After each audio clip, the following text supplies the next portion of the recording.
ये खबर KR मंगलम university द्वारा प्रस्तुत की गई है।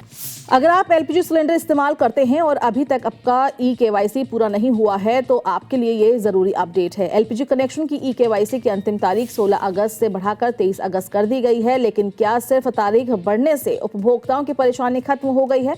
अगर सर्वर ही डाउन रहे तो ई-केवाईसी कैसे होगी? क्या गैस एजेंसी जाने की जरूरत है या ये काम घर बैठे किया जा सकता है? और भारत गैस, इंडेन और एचपी गैस के ग्राहकों के लिए ई-केवाईसी का तरीका क्या होगा? आइए आगे पूरी जानकारी देखते हैं। एलपीजी कनेक्शन के लिए ई-केवाईसी पूरा करने की समय सीमा बढ़ाकर अब 23 अगस्त कर दी गई है। यानी जिन उपभोक्ताओं की ई-केवाईसी पहले 16 अगस्त तक पूरी नहीं हो पाई थी, उन्हें अब 7 दिन का अतिरिक्त समय मिला है। लेकिन यहाँ एक बड़ी परेशानी अभी भी बनी हुई है। कई जगह पर लगातार सर्वर डाउन होने और तेल विपणन कंपनियों के ऐप और ऑनलाइन सिस्टम में तकनीकी दिक्कतों के कारण ई-केवाईसी की प्रक्रिया धीमी चल रही है। इसका सीधा असर एलपीजी उपभोक्ताओं पर पड़ रहा है। गैस एजेंसियों के बाहर लंबी कतारें लग रही है और लोगों को घंटों इंतजार करना पड़ रहा है। परेशानी सिर्फ इंतजार की नहीं है, कई उपभोक्ताओं को यह भी भरोसा नहीं होता कि इतनी देर लाइन में खड़े रहने के बाद उनका ई-केवाईसी पूरा हो पाएगा या नहीं। डीलरों के प्रवक्ता विजन बिहारी विश्वास के मुताबिक 15 अगस्त को दोपहर करीब 2:30 बजे तक सर्वर पूरी तरह ठप रहा। दिन के बड़े हिस्से में कामकाज लगभग रुक गया, लेकिन उपभोक्ता ई-केवाईसी कराने के लिए डीलरशिप तक पहुंचते रहे।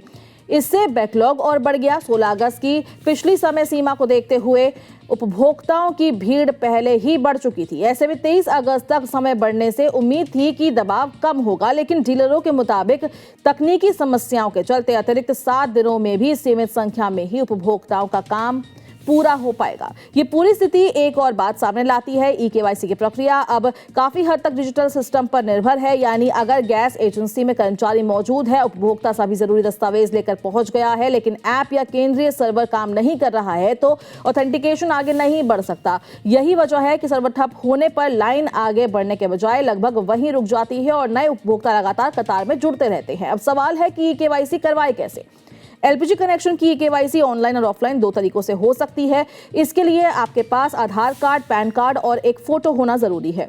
अगर आप ऑफलाइन ई-केवाईसी कराना चाहते हैं तो अपनी गैस एजेंसी के ऑफिस आपको जाना होगा। वहां जाते समय जरूरी दस्तावेज अपने साथ लेकर जरूर जाएं। लेकिन अगर आप घर बैठे ई-केवाईसी करना चाहते हैं तो अपनी एलपीजी एजेंसी की ऑनलाइन सुविधा का इस्तेमाल आप कर सकते हैं।